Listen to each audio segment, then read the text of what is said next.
Okay, I believe we are live. So welcome to Tamarah's Closet today. I'm thrilled to have a very special man with me today.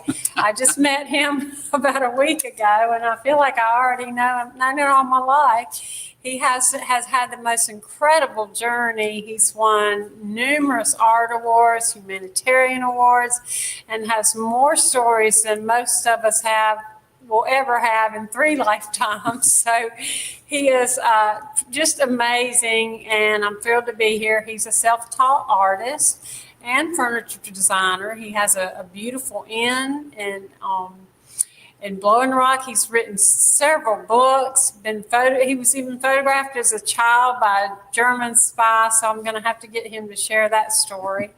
And I don't see any signs of him slowing down and creating more magical stories with his life.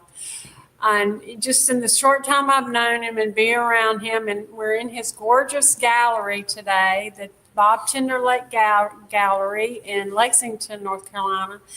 So it's an honor to welcome artist Bob Timberlake to my show, and sitting here in this beautiful gallery. So give Bob a warm welcome, and thank you so much, Bob, for being here. I'm just thrilled. Tamara, I just wish they had been here when we were getting ready to get ready. I know.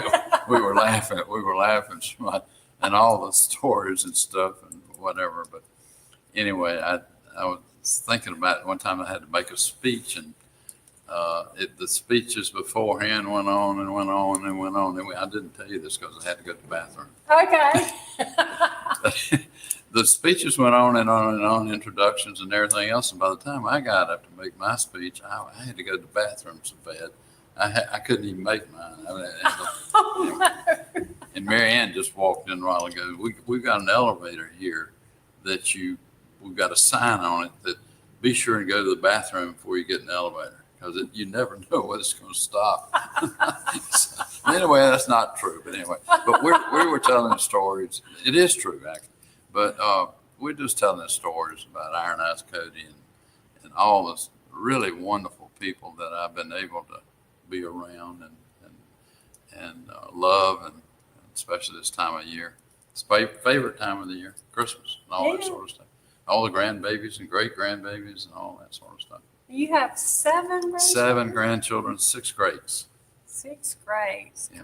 Gosh, that's just amazing. And my boss and I, my better 3/4 KK, we're celebrating our 67th anniversary next week.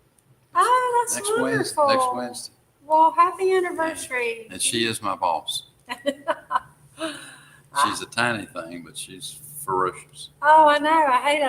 Haven't met her Well, yet. she was here. We had an open house Saturday, and she was here. And whenever we go anywhere, to church or anywhere else, because she knows everybody and she's talking to everybody, I have to find out who's going to be there when they close up to bring her home. I always make sure somebody's going to bring her home because she's going to be there till the doors close. And anyway. Well, we're getting off of the subject. That's okay. She's been a rock in your life. I wouldn't. She's been, actually, Perry Como sang Wind Beneath My Wings to her one time. Really? Because he knew, and his wife too, Roselle, and Kay and Roselle were very, very good friends. But he sang, I was getting an award one time, and he said, behind the stage, he said, I know who really should be getting the award. But anyway, it was Kay, and he sang that song, Wind Beneath My Wings, to her. And I've got a recording of that. Oh, gosh, I would love to see that. We ought to do that. I just thought about it. Yeah. Be careful what you think about I know. And wish for. I know. Well, Bob just had an open house here Saturday, and it was just beautiful. It really got me in the Christmas spirit. And he had different artisans here, and from the minute you walked in the door, and it was just lots of people, the Santa Claus, Mr. and Mrs. Claus. It was just great. Another girl, what was the girl's name? Karen's, that had the sweets. Yeah. Oh, she had fried pies, the best fried pies actually in the world. Yeah. Really, they have been, actually, that's, That's, I mean, we had some great folks. By the way, I'm not sure about this Tamarah's closet. What am I? I'm not coming out of it. What it says closet, but Bob didn't know my show was Timber's Closet. I didn't know we were talking about closets or something like that. But anyway, no, this is we've been having a lot of fun before y'all came on the air with us. But I wish you could have been here. Oh yeah, it's like behind the scenes. It's Behind the scenes, we're kind of rowdy and fun. Yeah. And smart. Well, Bob, tell me, I know everybody's wondering, I know I am, how you got started on, because you're kind of like Warren Buffett, you started as a child, just your mind was going, you had ideas, how to make money. What is your earliest memory as a child, like that you knew kind of the arts was going to be your thing? Oh, well, I didn't know that till I was about 33 years old. Really? I didn't know that till later in life. I was comfortable I was in a business world. Uh-huh. My dad had businesses, and I was actually running and operating our own 5 different businesses with him and working for him, and had 3 kids and owed everybody in the county, owed money to everybody. And that's when I started. I hadn't even seen an original work of art till I was 33. Yeah, but when you were a child, didn't you have a... When I was a child, I just naturally expressed myself. Yeah. I didn't know it. I mean, Yeah. I didn't pay any attention to it. I just, playing outside or whatever. I was designing stuff. My brother and I built our first house when I was 10. He was 15, had his driver's license at 15.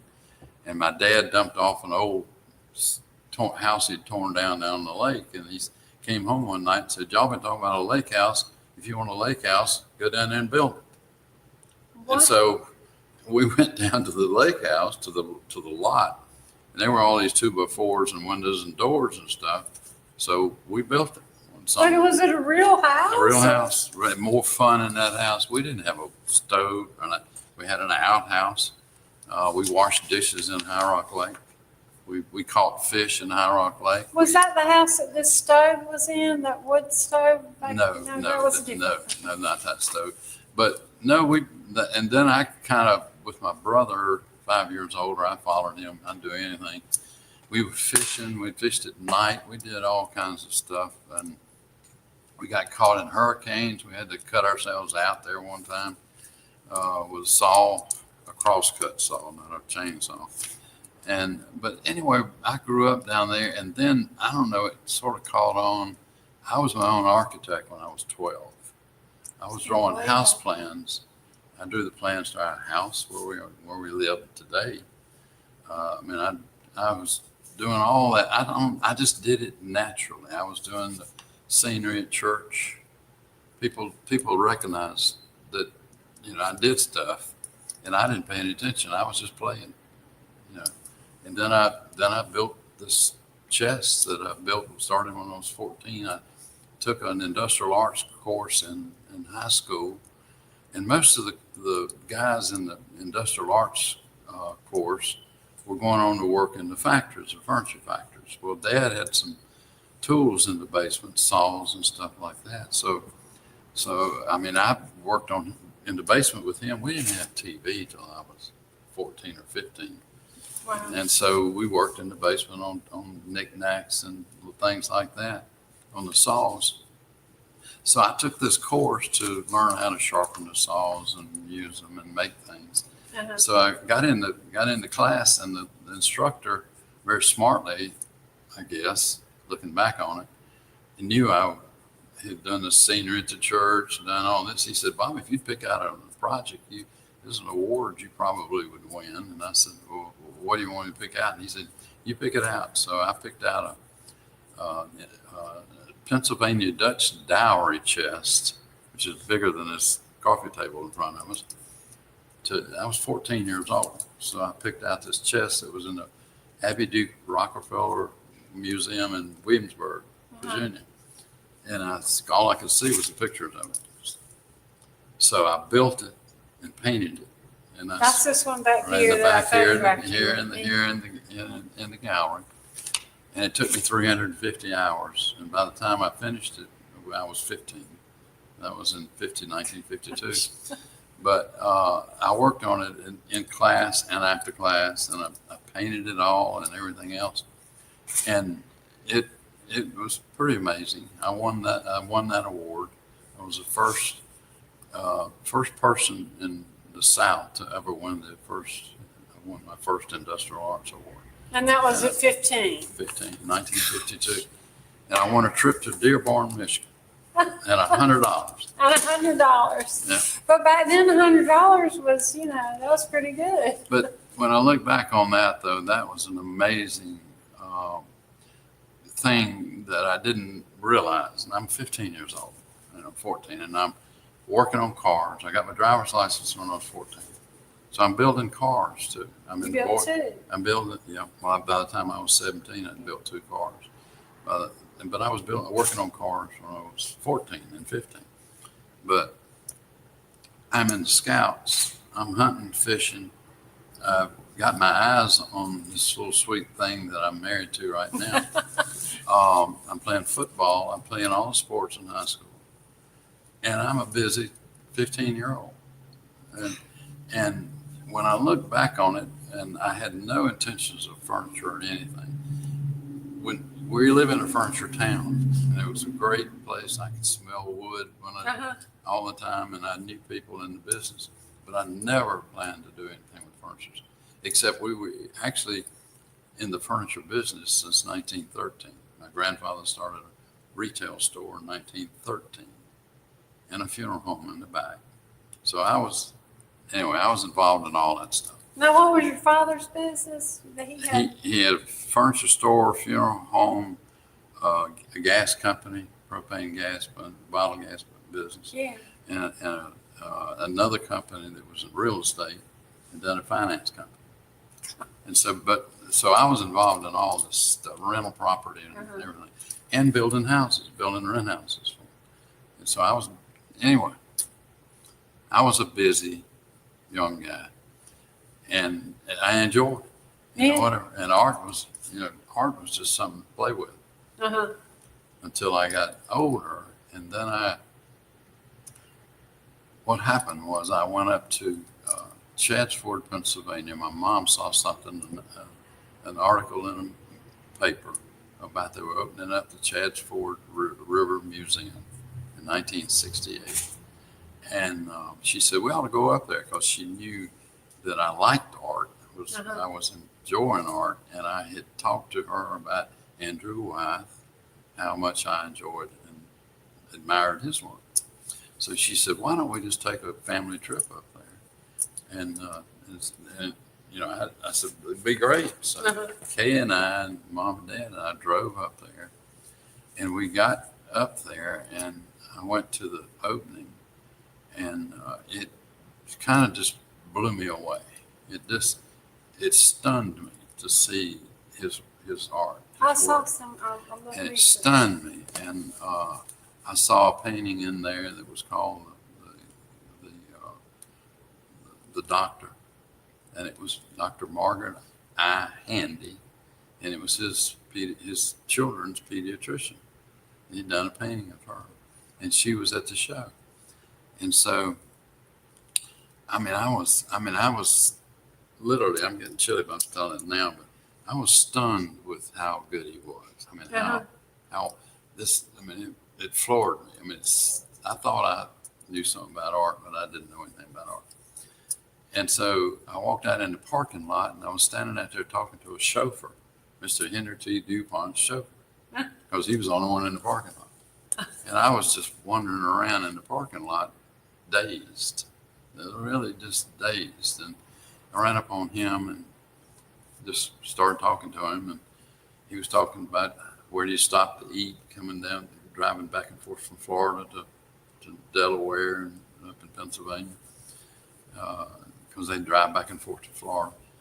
And then Dr. Handy came outside, and I introduced myself, and I just had a fit, and I said, I saw your painting in there. It was unbelievable, and I was gushing. Uh-huh. You know, I was too much. Yeah. I was all over it. I was too much. And she said, well, it's all right. It's all right. I said, but he's boring. So you have to sit there and listen to him talk. And so I'm just, you know, I'm floored that I'm sitting there watching this icon and standing in the parking lot talking to her.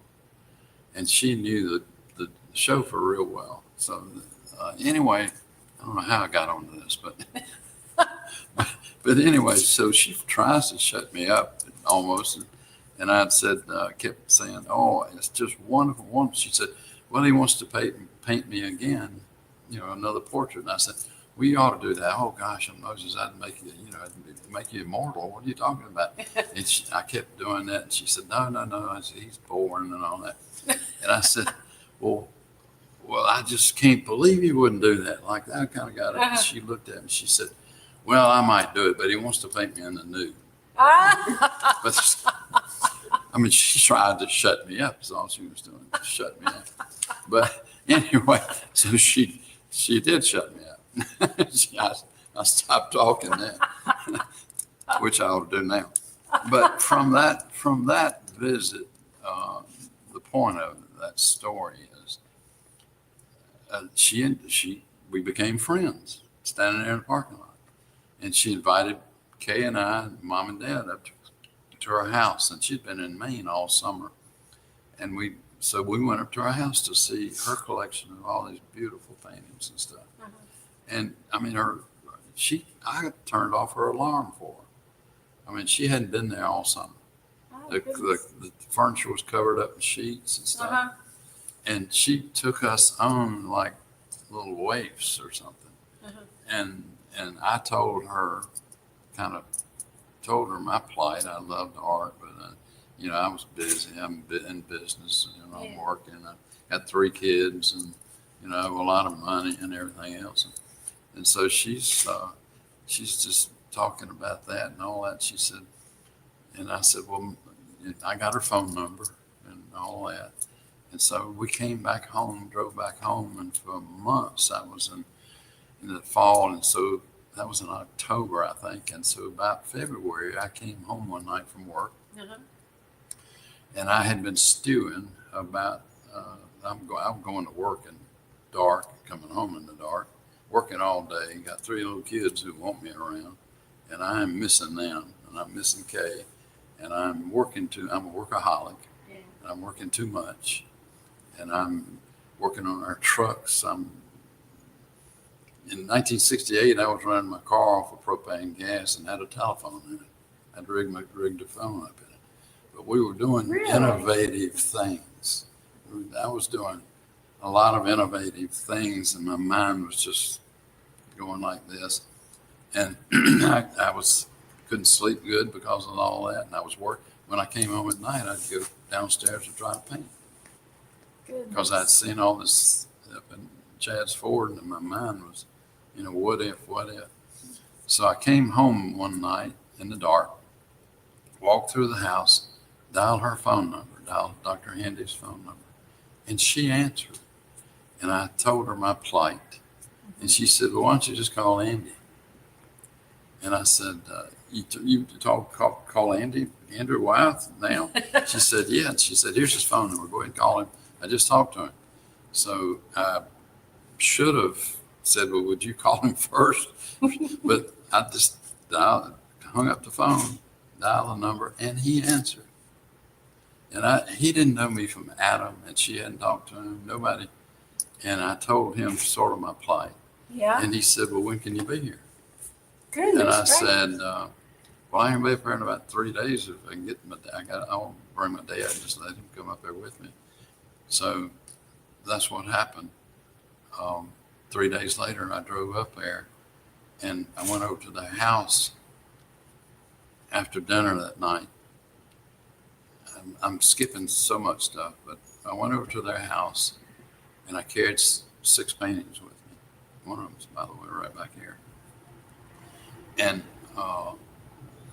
they met me at the door. He and his wife, Betsy, met me at the door, the back door, and you thought I was a long-lost nephew. Really? I mean, they had talked to Dr. Handy, I guess, since. Yeah, before And you came in. And I went in, they could not have treated me nicer. And I went in the house, he showed me some paintings, I could tell you which ones there were on the wall that he had there that he had done, and he asked my advice and all this stuff. And so we sat down, and as we came in the door, he said, "Now, where did you bring your paintings?" And I said, "Yeah, I brought 6." So I went out, we all went to the car, Robin took them in the house and set them along, on the wall. And he looked at them, he said, "Well, you've obviously got a talent that you ought to use. And, you've been given a talent, you ought to use it. And I don't know anything about all this business stuff you got, the kids and all that, and your responsibilities and everything, but said, you ought to use your talent and you ought to go home and use it." Well, that was the only spark that I need. I bet. I'm with my dad, who, and my grandfather before him, I wasn't with him, but my father and grandfather worked their rear ends off for everything we ever had. And I'm in the car with him, and nobody knows what I'm thinking. Uh-huh. I'm trying to work in these businesses and everything. Yeah. Kay doesn't know anything what I'm thinking. Yeah. What if I go home and say, "I'm going to quit work and start painting"? And she says, "No. She ain't going. I got to go home and show everybody what I can do." Before we left, I did go over and see George Weymouth, Frolic Weymouth, who I did know from a phone from Dr. Handy. And I went over to talk to him, and he was an artist, and he sort of had what I was and had in mind, what I'm doing. He was painting, and he talked to me about it. He said, "You ought to go home and get to work." So I drove home without telling Dad.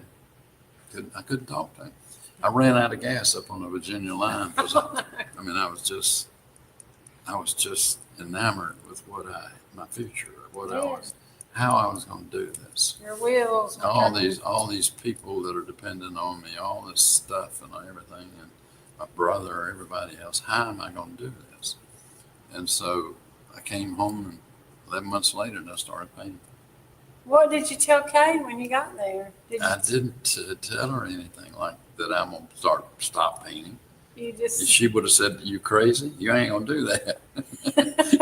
So I had to show. I started having exhibits, showed my paintings over in Winston-Salem, and started showing my paintings and different things. And people kept saying, "Wow, here you ought to be doing that. Yeah. You ought to be doing it." And so it's just snowballed from me accepting the fact that I needed to think about this to the fact that I was already painting in the basement and stuff. So, it just snowballed from there. Well, what were some of the things, you as a child, though, you were just doing it as a hobby. Do you remember what some of the first things that you painted? Oh, I painted things. What happened, and this is, the strict artists and everything say you don't copy anything.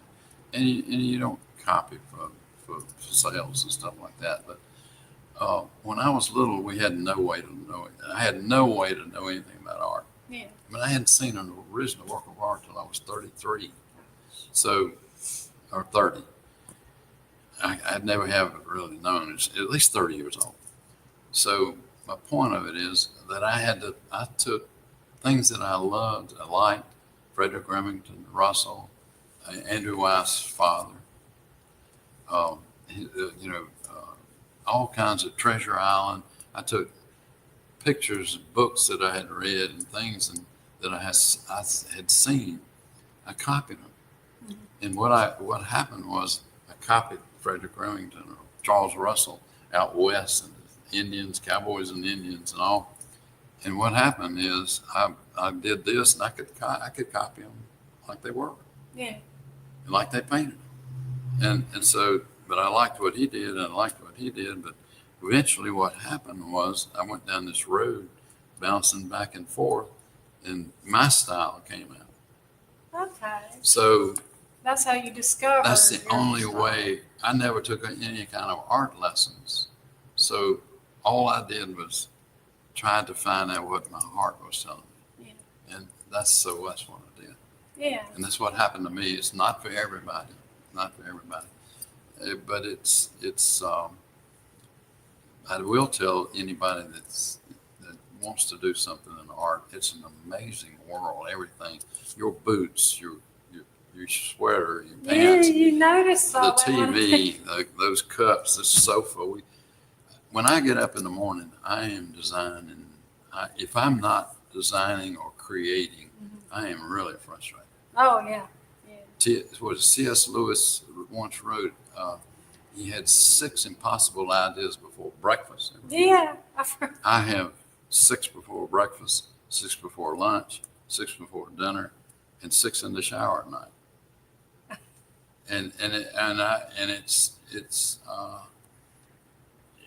And people ask me all the time, so how in the world do you come up with an idea for a painting? It's not coming up with an idea with a painting. It's trying to decide about the 300 to 400 I want to do. Yeah. I mean, it's kind of like reading the best book you ever read. Right. You don't want to go to sleep at night. You don't want to lay it down. You don't want it to stop. You want to keep it going. You actually don't want the story to end. Exactly. If I'm painting a painting, I don't want the painting to end sometimes. Yeah. I mean, I work too long sometimes. But your love for the outdoors, that was your, and because I know all your childhood hobbies, that's what, I mean, how you were obviously very Well, I was different. outdoors all the time. Anyway. Yeah. So, and I'm an outdoorsy person, but you Dogs. had to be different. What was different about you than other children? Because you had to be different than most kids if you've got your mind working like that all the time. I don't know why my kids are like that. My grandkids, my kids are like that. My kids, they do different things. They're either musicians or do different things, or work with people, children. They're all doing amazing things. And if you ask me what I think you gave me Childhood hobby? No, like if that? you ask me what my greatest achievement in the world is, my children yeah. and grandchildren and great-grandchildren. That's one of my questions. And children, because it is amazing. It is honestly amazing. I'm talking about personalities and creativity. I mean, it is amazing to watch and to be around and to see it growing and to see it evolving. When I started, whatever I did because I loved it, and I still do. Everything I do, if we're not having fun here, I'm not going to do it. Exactly. But everything we do is fun. I mean, the furniture is incredibly fun, and it comes from that chest I won. Can you imagine the feelings? Now that was in 1952. In 1992, our furniture was the most successful furniture in the history of the world. So that just And that's 40 years. In 40 years from that, winning that $100 and a trip to Dearborn, Michigan. And this committee up in Dearborn, Michigan saw something in this little North Carolina boy that he didn't know, he didn't care about, because he was so tired of seeing that chest by then. He didn't want to look at the thing after 350 hours on it. And can you imagine, though, that what was going on? This little boy that was 15 years old, who was preparing this little boy? And then when he won the award, he's got all this business stuff he's doing. The furniture's all around him, but he's not going to do anything with furniture. I mean, I didn't have any kind of interest whatsoever in that area. I did collect antiques, and I made things for myself and stuff like that, and admired antiques and admired furniture and stuff.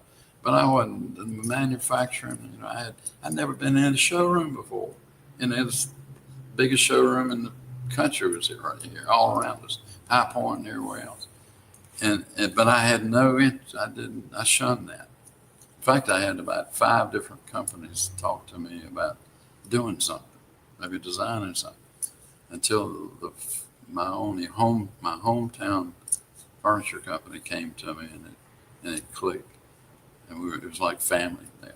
But can you imagine though, when I look back, me actually fighting against it? No, Wait a minute, and thinking about this, who upstairs, who's the guy upstairs that was planning this? He had me by the hand. He had me by the hand. I mean, literally. And when I look back on it, it was going through all these things I was doing, fundraisers I was doing, art I was doing, whatever else I was doing, working at the gas company, working at night and day, drawing house plans, building houses, painting houses. I've done laying brick. I mean, everything I've done. He was just holding my hand until the most successful thing in the history of the world. Now, I don't know how you explain that. Oh, you were being guided. I was honestly, yeah.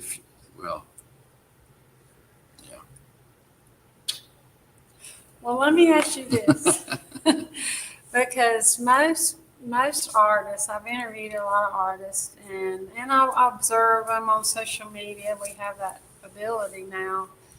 They tend to, there's a lot of noise out there and it can create self-doubt or whatever, and they're always trying to reinvent themselves, or they're all over the place. And I can't help but wonder if the fact that you've stayed very true to yourself and everything is connected, like your furniture and your art, and you just have this style, and your furniture is I don't even know how to describe it because I hate the word simplicity, and simple sounds simple and it's not, but you just stayed true to yourself. Would you attribute that to how you've been so successful? You're not off trying to do something off the wall, and you've stayed true in every venture you've been involved in.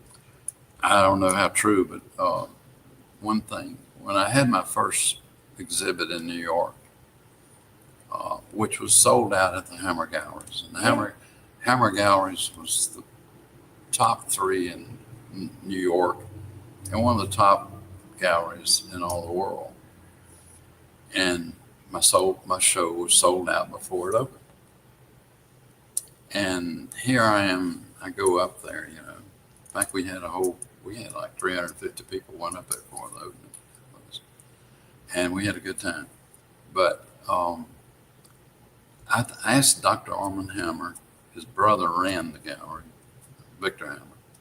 And I asked Dr. Hammer, I said, tell me kind of what's going on. Here I am just, I don't quite understand. I see all these critics in New York and all this. I see these critics around, these people who are talking about art, and they're talking about, modern art and this and that and whatever and all that stuff. I said, and this was the first time they'd ever had since 1920 a sold out exhibition, which is pretty. I just don't know. Pretty first time on 57th Street they'd ever That's had amazing. a sold out exhibition. It's 3 amazing. days before it opened, by the way.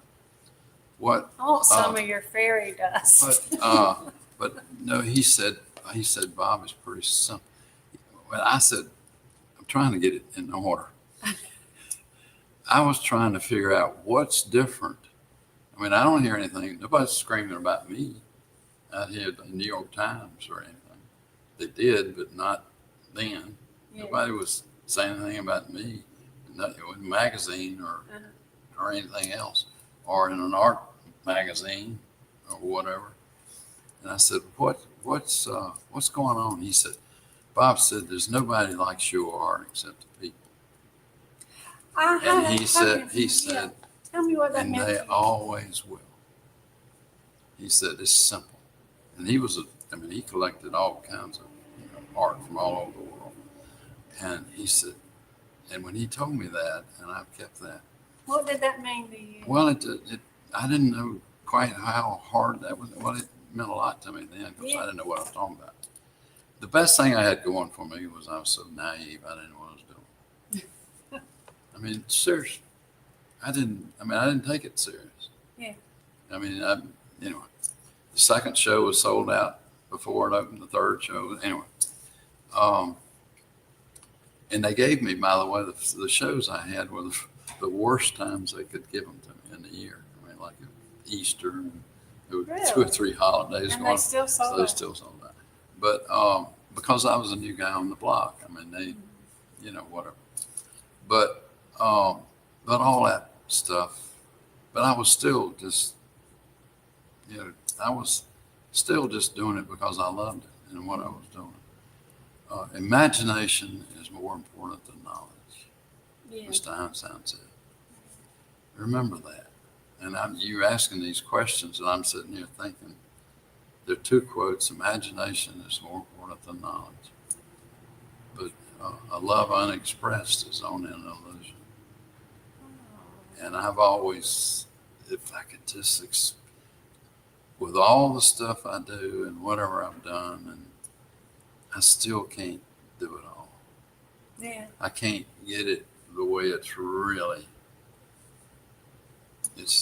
I can't really do it all that I want to do it, the way I want to do it, and the expression of what I want to do. Well, all your years in art, like you hear people have these, for a writer, they call it writer's block. Have you ever had a moment in your period that you felt stuck or uncreative? My frustration is when I can't work.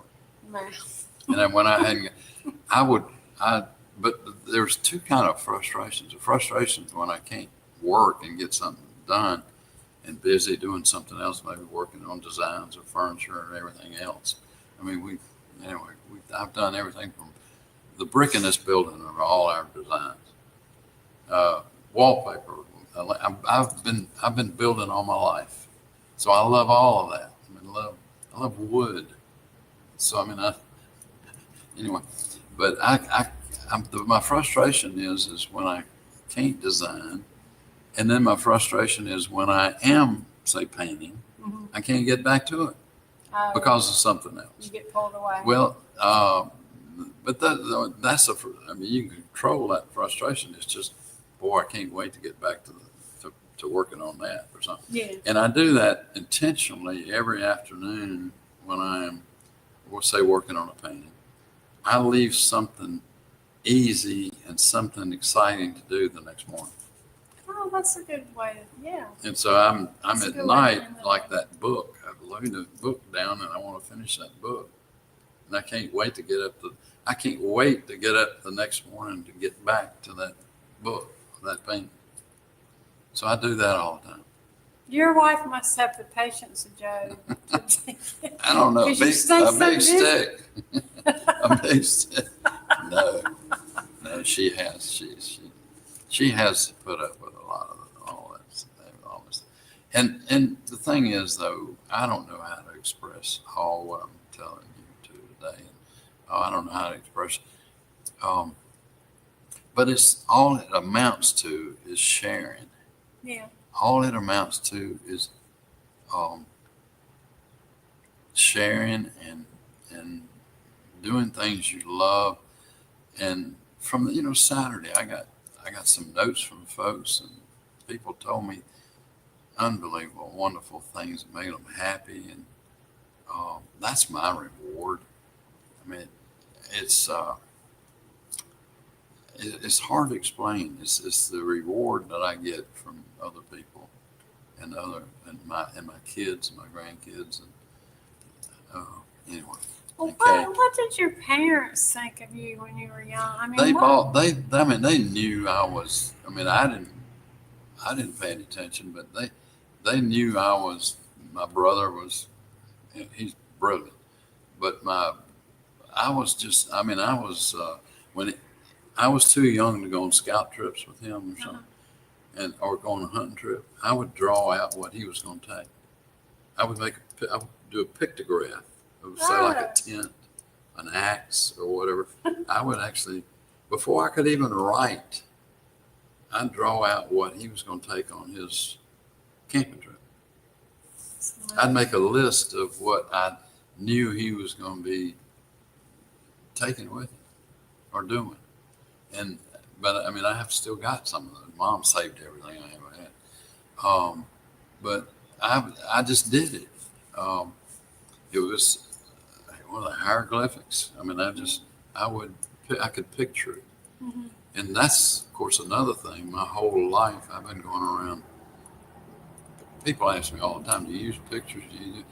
My brain, all my life, has just been going around snapping pictures just like that. Yeah.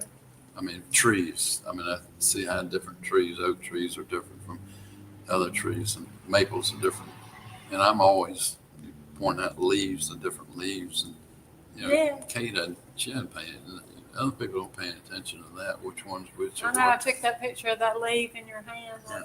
But I mean, I'd sit in the woods watching black and red ants fight and stuff like that, just, figuring out and watching bugs and animals and stuff like that.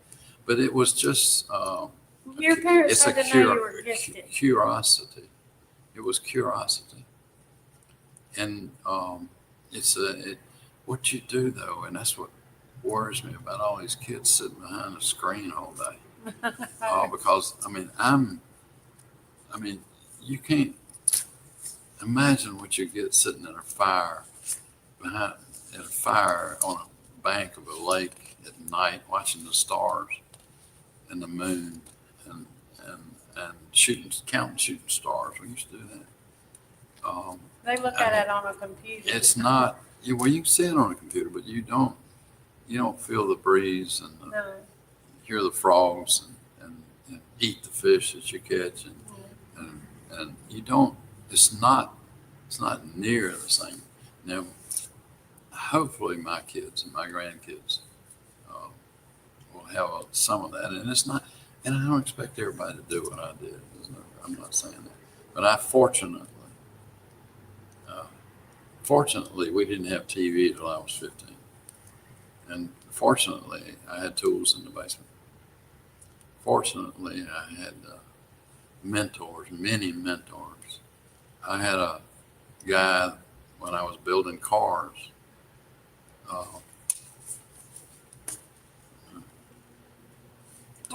He taught me more than I ever learned in college.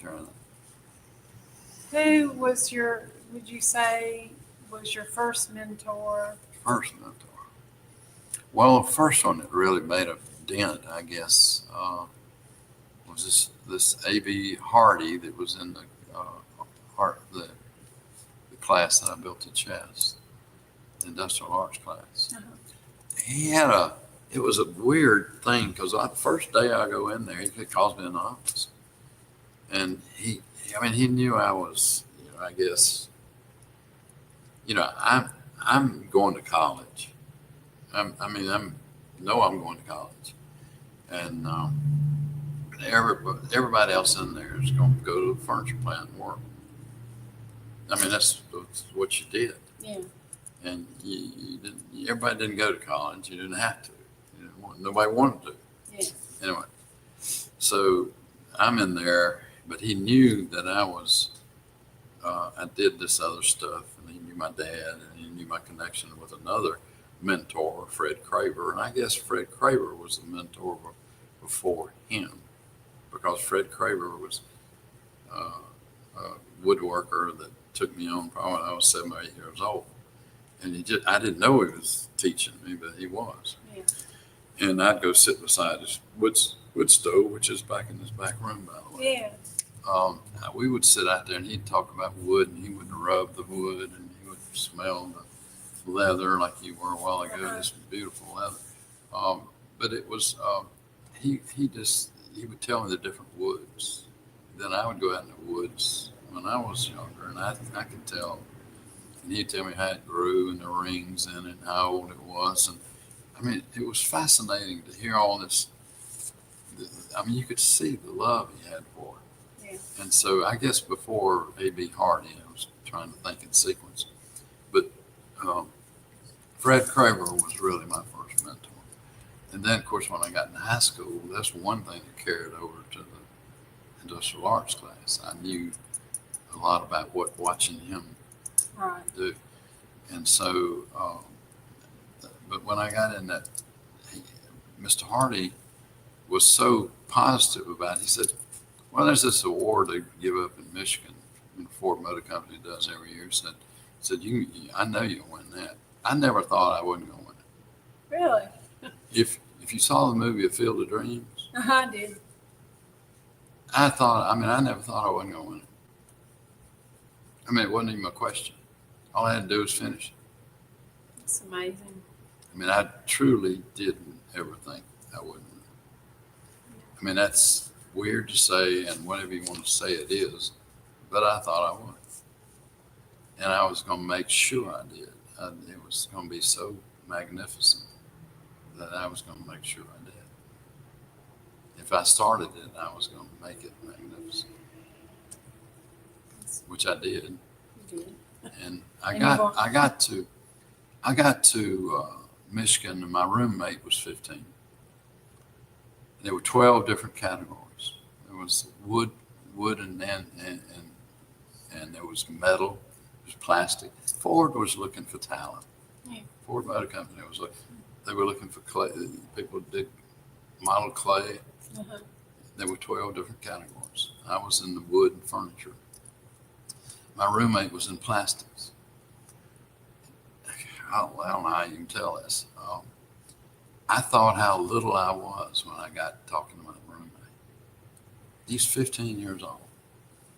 And we got to talking about our projects. And I'm working on cars now when I'm 14 and 15 years old, and built engines and stuff like that. Well, he had built a 1949 Mercury plastic half-scale engine that you could see run and would run in plastic in 1952. Now, you don't think Ford Motor Company was looking at this guy? I'm sure. He's 15 years old. The engine was half-scale. The pistons would, everything worked. And I know how hard it is and how hard all that is to know how it works. And I'm in the room and I said, Bob, you're in the wrong league. What in the world? What are you doing? And it actually scared me because, I mean, it was, what are you doing here? Anyway, it set me back in my place. Yeah. But then who was looking after me? Whatever. Good note. Got anything? I know. But what would you say? Do you have a mentor today? Like just someone that, I mean, it's hard to even imagine you need anyone to. Oh, I admire. Oh, gosh, Today. I admire a lot of folks. The guy that was a black friend of my dad's that taught me. I started to tell it a while ago when I was building cars. He taught me more about life and construction and building cars and literally life and disappointment, imagination and creativity. He taught me so much in his little shop up here, little dirt floor shop. And we had no welding stuff. We had nothing. We had tools. I scarred my hands up. We had just hammer and chisels and tools. And I built this one car out of 9 different cars. And I had to tear the cars apart and put them back together. And he was there when I was screaming and hollering and fussing and doing it wrong and whatever. But he was there. He guided me. I built this car. And I drove it to Myrtle Beach back and forth by myself, working, still here in town too, by the way. Really? Built this car out of 9 different cars. But Lonnie Smalley, he taught me a lot. Hold on. You've been really blessed. You really do. And it sounds like you had a fear at that moment when you were talking about your friend who was in the plastics, and you thought, "What am I doing here?" Because that's what a lot of artists happen. They'll have moments of fear, like when they're doing their first I exhibition. think all writers and creativity people have times when they don't think they're just doing it well enough. How did you overcome that though? Just by making yourself. I have do those it? times. What are you talking about? You still have. I walk around here and see paintings and stuff. I say, I wish I'd have made that deer bigger in the background. There's one right over here. I should go show you. No, I do that all the time. I said, I should put snow in that painting. So you do that because I do. I do that all the Okay. time. And that's what happens too, is I was talking about not knowing when to quit because your book is so good. You don't want to put it down. Yeah. Sometimes I just have to make myself quit. Right. But I'm maybe finishing a painting, it's got snow in it, and a fox walks by. And I said, well, why didn't I put the daggum fox in the painting? So I go back and if I do a print or something of it, I'll put the fox in. And that's one thing. Another thing I've done, the reason I've done prints, when I went up to see Mr. White, I had no way to, his work was so expensive that I had no way that I could be a part of his life. Yeah. I mean, he came out with books and stuff, but there was no way that I could actually own something that he put his hand to. Yeah.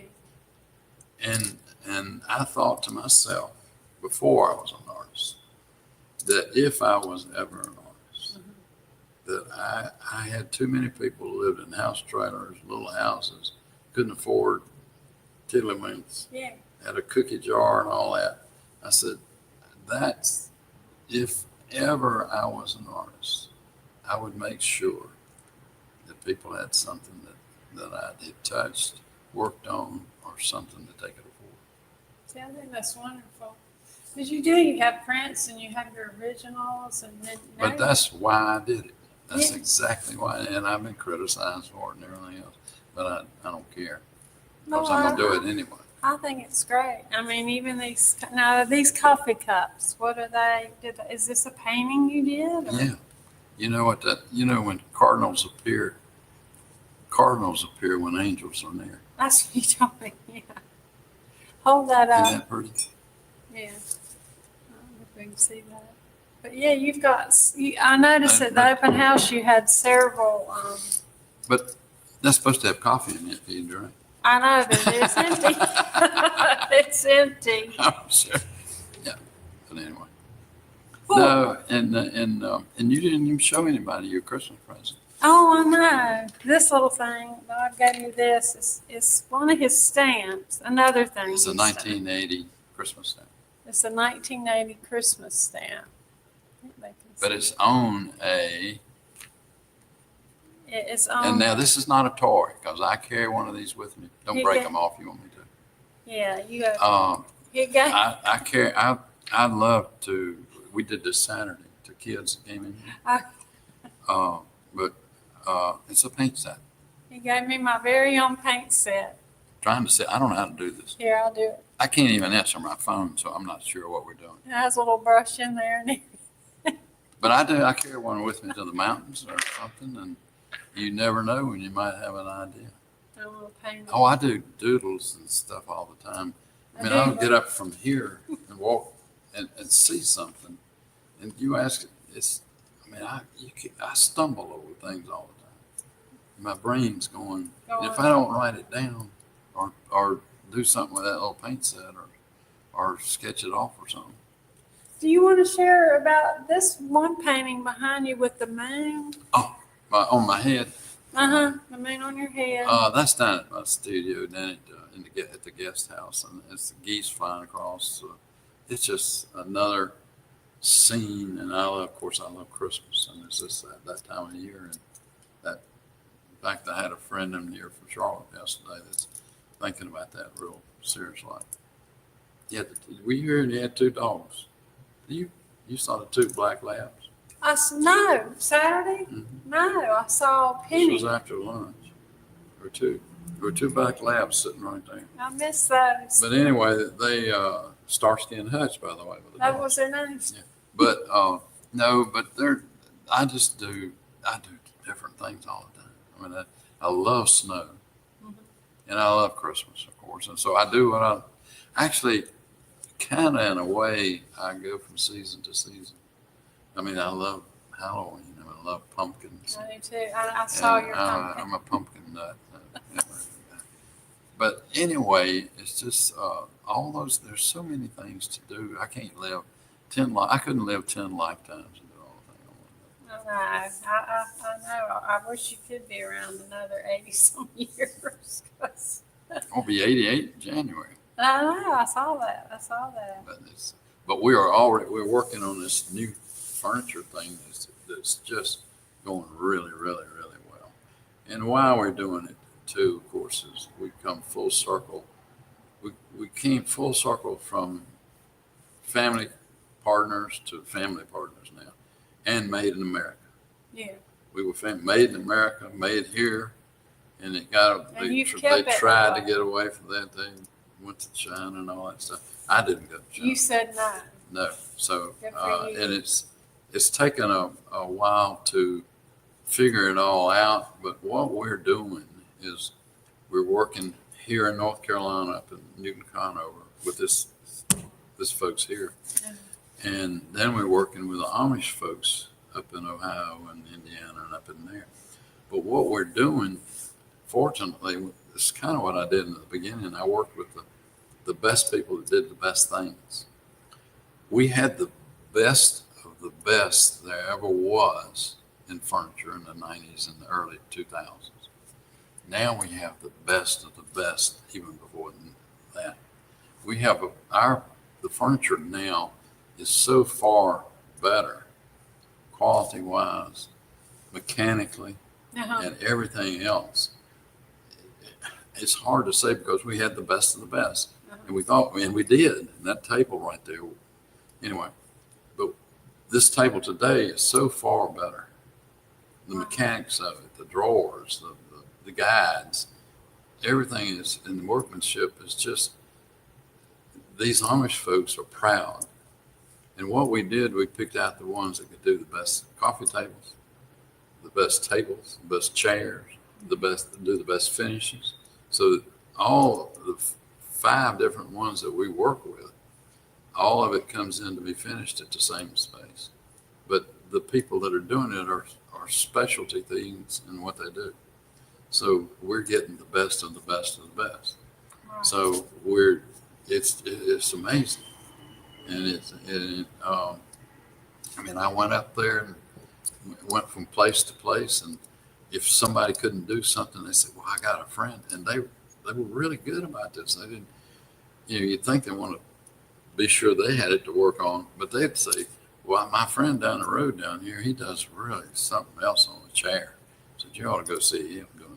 So Do you design something every day, or probably there's something in the either going on furniture? in here or something every day. And this one is your design. These. And this it's really brown on the video. It looks black, but it's really a really rich brown. What? It's a really heavy leather. This one Made up in Newton Conover, yeah, Carolina custom was leathers. The creator of Yellowstone owns He has his sofa in his house. Okay. But it's but that's, I mean, I just see things like that. Yeah. You don't see that on TV, but I just I mean, I look around.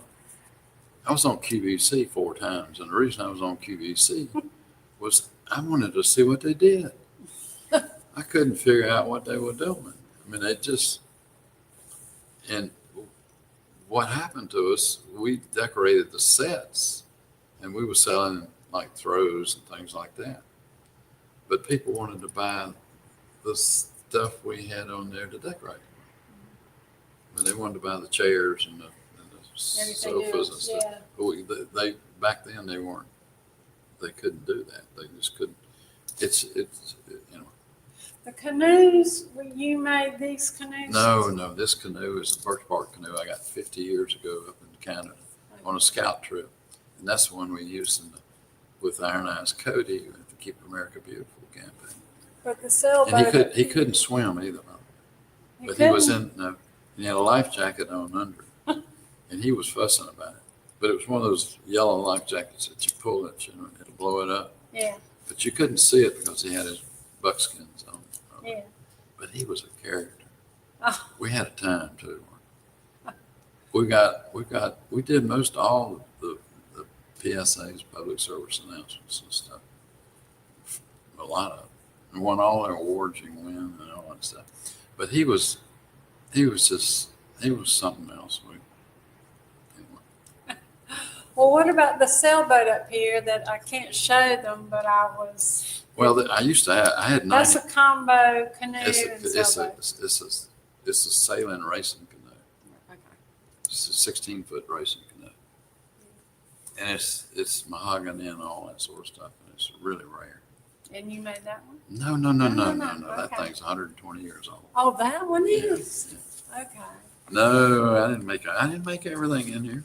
I did design this rug, Yeah. sitting in front of TV one night up in Water Blowing Rock. bottles? Was that And the one Blowing that's Rock. made out of Yeah. water bottles? Okay. No, this one's not made out of water bottles, but it's made down here in Troy Okay. by Capel. There was one you said was. That one over here on the, Okay. that one's made to mimic and copy the table I made, or the chest I made. Well, who would you attribute for much of your success in your career? Like, would it be your parents or a particular mentor? Well, my or- parents they were totally positive, AAA positive folks. And, Mom bought I've still got my first paint set. You did? When I was probably 7 or 8 years old, little watercolor set. Of course, we didn't have any way to teach or do anything. Right. I can remember when I was little. Slide over here, Bob, a little bit. I can remember when I was little, my cousin taught me how to finger paint. But anyway, that was not the only thing I ever had. I remember finger paint. I loved to actually paint with my finger. But no, Mom and Dad and Tim, my brother. Tim was 5 years older. And, I followed him around like building that lake house. We just, I just learned from doing it with him. Yeah. Learned how to drive a car with him and everything else. Right. And, nobody taught me how to drive a car on this. You've been very blessed. And I know that you also have an inn that. Oh, I don't have it. No, excuse me. I don't own it. Don't have it. You don't own it anymore? No, I never have owned it. Listen, I don't own Chatola. Chatola is fantastic. But I got didn't you it. combine? Didn't they I got combine? involved with Chatola because of a dear friend that was up Okay. there. And we work with, we like to work with family. Okay. We like to work with family folks. And they're just like family. Okay. They just are. And so we got involved with them like that.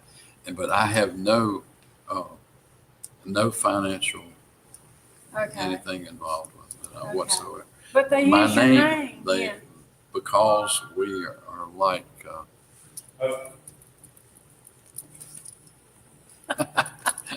I'm doing something. We're doing a TV thing. That's okay.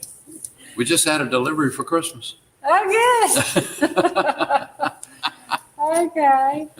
Well, We just had a delivery in the middle. Maybe it's a present. No. We got involved because it's a great, fantastic place. They were dear friends, and we love them. Loved them. They passed away. Now they're even closer friends, the ones that own it now. But no, we've never owned anything. We own a but you allow condo, them to use your but name. and then Okay. we helped them with the restaurant. We helped them, and it's one of the top 5 restaurants in Western North Carolina. And we do a lot of fly fishing and all that sort of stuff up there too. Oh, that's wonderful. Well, when did you open the gallery? Oh, it's been about 30 years ago. I can't tell you the exact date. It's about almost 30 years ago. Yeah. And Dan, my son Dan, sort of ramrodded this place. Got the architect and builder and the landscape architect out of retirement to build this thing. And they all came out of retirement. I mean, they weren't going to do anything else. Yeah. But this was their, whatever you want to call it. Yeah. Their milepost or their coup de grace, whatever you want to call it. I don't know what you want to call it. Their final thing. Uh-huh. But it's turned out to be that way too, because it's pretty fantastic. It is, and people. I've had people tell me this is the prettiest building in North Carolina. Of course, it's not. You got the governor's mansion and all that stuff, and Biltmore and all that, but it's a different kind of building. It is. Right out there on Interstate 20 to 40,000 cars a day on the bridge out here. Goodness. And it's just a great place to meet folks from all over the world. Mm-hmm. And that's what we love about it. And UPS comes in too. Yeah. Oh, we just saw them. Yeah. Did you help design this? Oh yeah, this is actually a copy of a lake house that we had. Oh. It's a much smaller copy of the lake house we had. And the architect and I, and the connection to this, to Brandywine, and another thing I brought back from the Brandywine River Museum, a lot of the walls and the beams and stuff in here are copies of that. Not copies, but inspiration from that. It was a mill, and they had beams like this in the mill. Yeah. And then the lighting in here is did some of the lighting, mm-hmm. And the heat where the heat's hidden, the rock floors. But when we were there, they were actually still working. This friend of mine, Frolic Weymouth, that I went to see after I saw Mr. Y, he was the ramrod for doing it. Yeah. And his mom was a DuPont, and they spent a lot of money, doing the mill. And I saw it being built and saw what was being put into it. Right. And when I came back, I had this all in my head. And the architect, actually, I kept telling him about it. And he went up there to see what I saw too. So we just brought back ideas and stuff like that. I mean, the stairwell here but we did innovative things. The stairwell, the handrails on the stairwells are copper pipe from plumbing. We just use plumbing pipe. Yeah, I remember you told me and David that. We did all kinds of stuff. I mean, it's very unique. We just did. It was kind of a very creative thing. Well, you won so many awards. I mean, and honors. I mean, I have a whole. There's no way we can cover all these. But of all the awards or honors that you've done, what would you say you're most proud of? Oh, I don't know. I really don't know that. I'm proud to be a North Carolinian, and I've won several awards from North Carolina and my university, and Duke, that I work with at the Cancer Center and all that. But I guess the Albert Schweitzer Award I'm the only artist to ever win the Albert Schweitzer International Humanitarian Award, and that's pretty special. And that, but I cherish my state's awards and my university's awards and all that. I mean, it's just and Duke's. I got involved with Duke. My dad went to Trinity, then Naval Academy, into Duke. And I got involved with them in the Cancer Center with a friend of mine that had leukemia for about 27 years. And he'd gone to Carolina and went to Duke for his law degree. And Dr. Armand Hammer, that I traveled with all over everywhere, was on, I think, President Nixon's cancer board.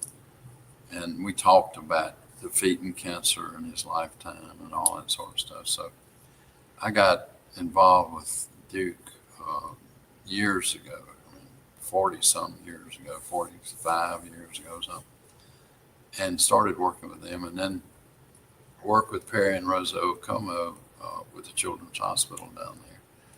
And so I did a lot of work with them. And all of those things have just been so worthwhile. And you learn a lot of, I mean, you if you spend some time at some of these places, you try to do the best you can. Yeah. Well, you've done a lot, and your Keep America Beautiful project. Well, we had a lot of volunteers, and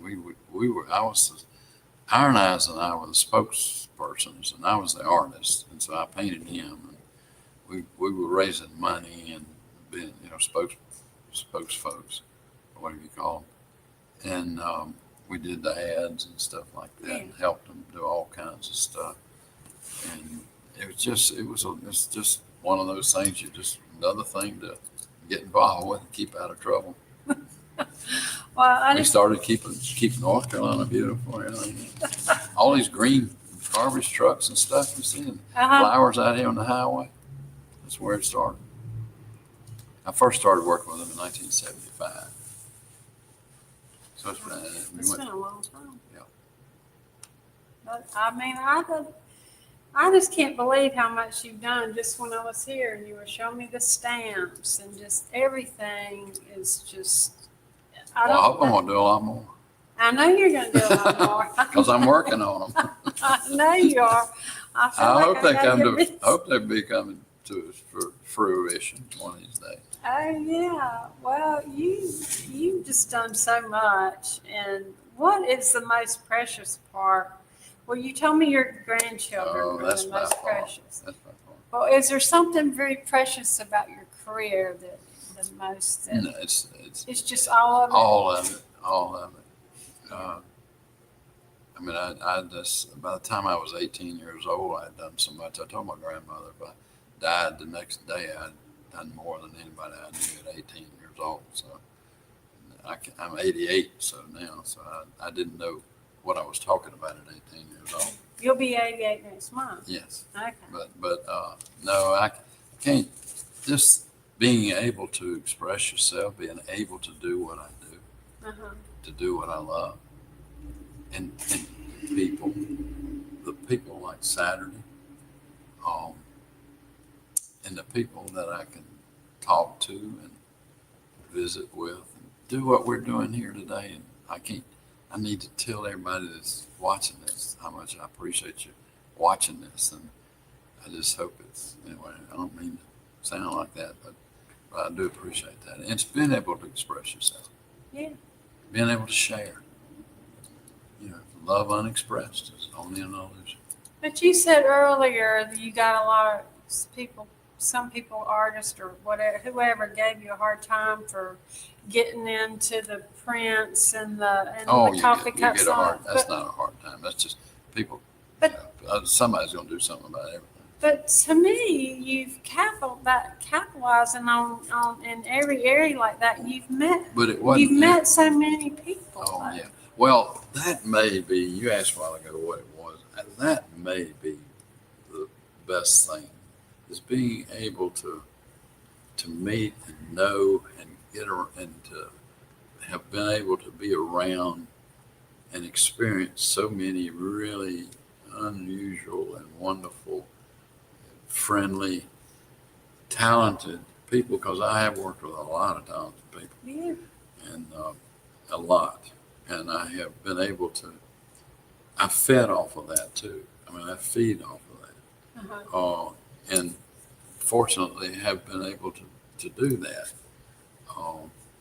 So that may be the best thing that's happened to me, is the people, and I'm nothing but a piece of fabric that's woven up between people, places, and things that I have experienced all my life. And Aunt Sally Parnell, that was weaving the rugs at 107 years old on her 200-year-old loom out here in Tamarah. I told somebody one time when they were talking about my furniture and my designs. I said, I am not the designer. I am the collector of all these talented people, like you saw Saturday. Yeah.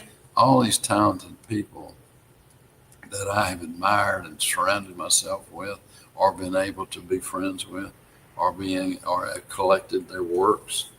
I am really the collector of all these talented glass blowers, potters, weavers, quilt makers, all these furniture people, Fred Craver, the furniture, these unbelievably talented people.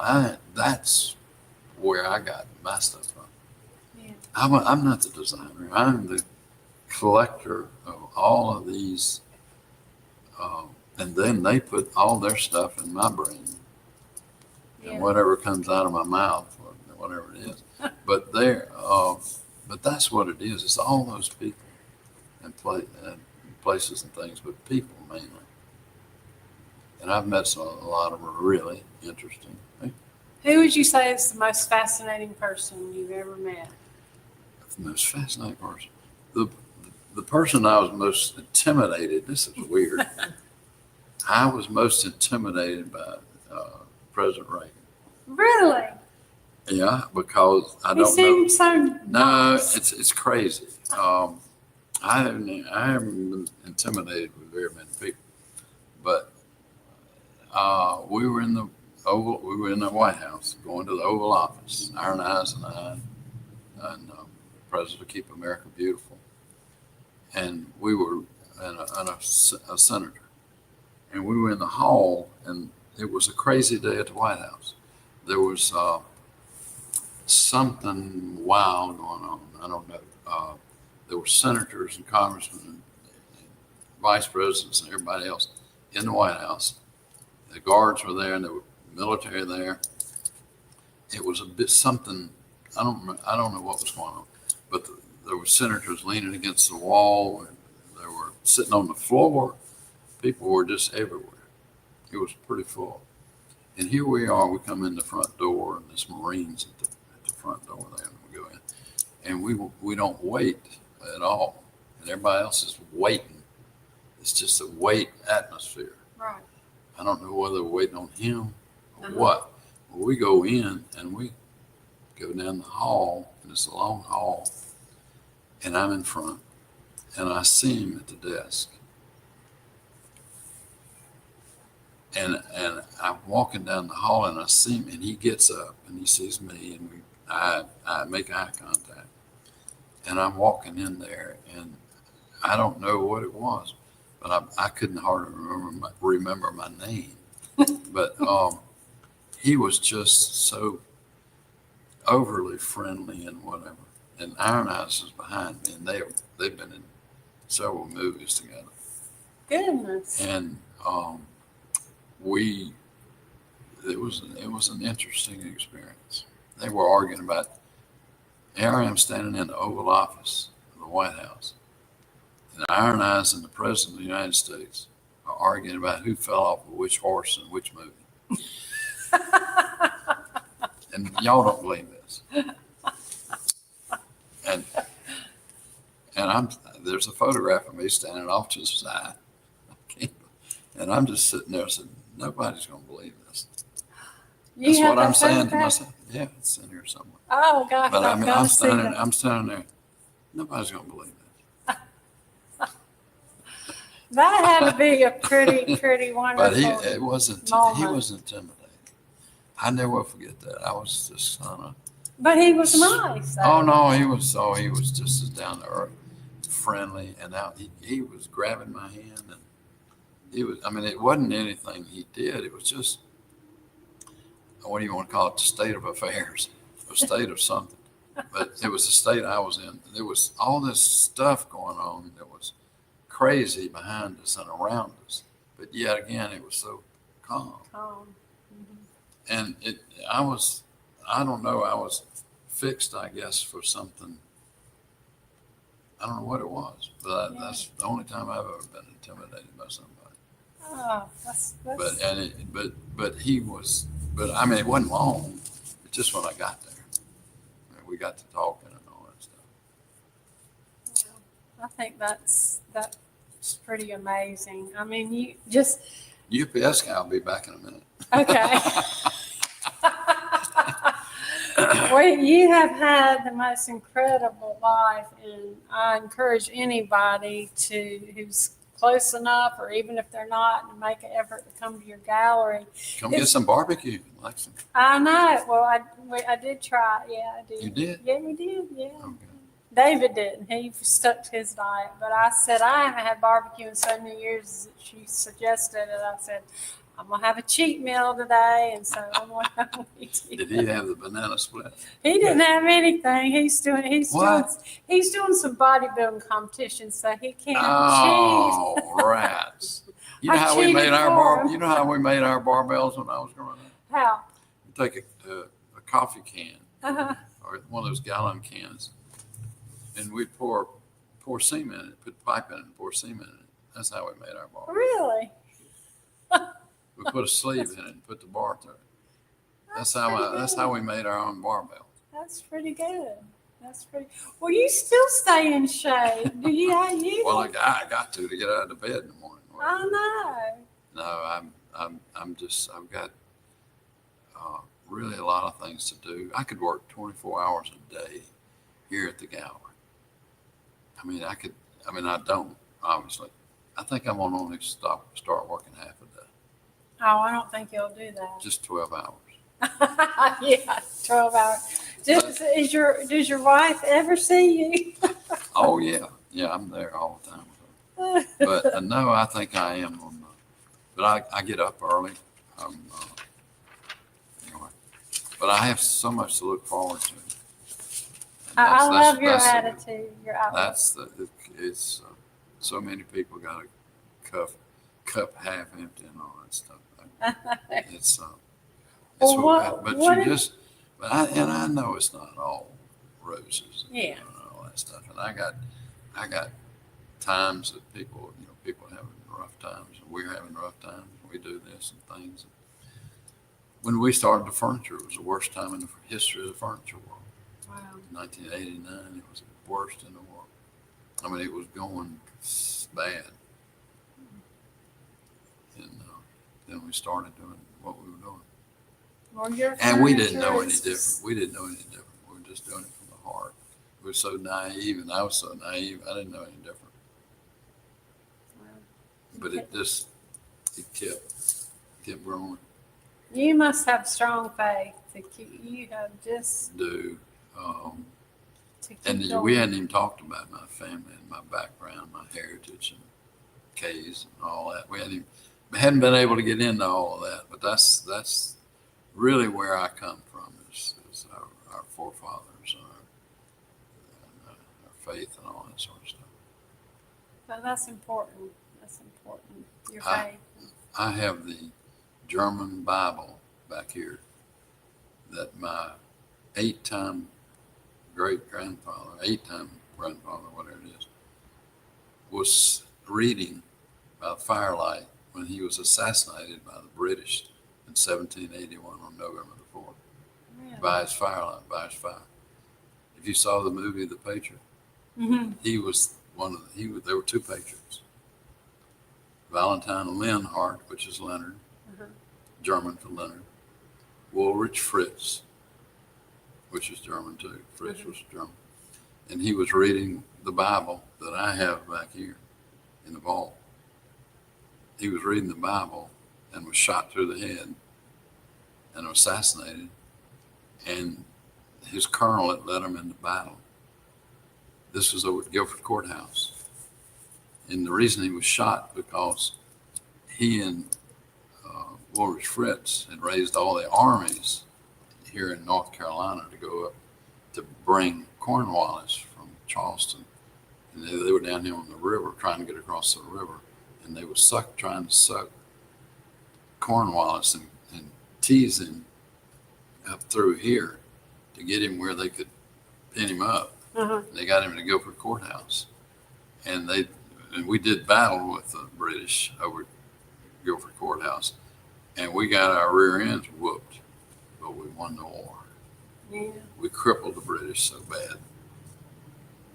They got to Yorktown and gave up.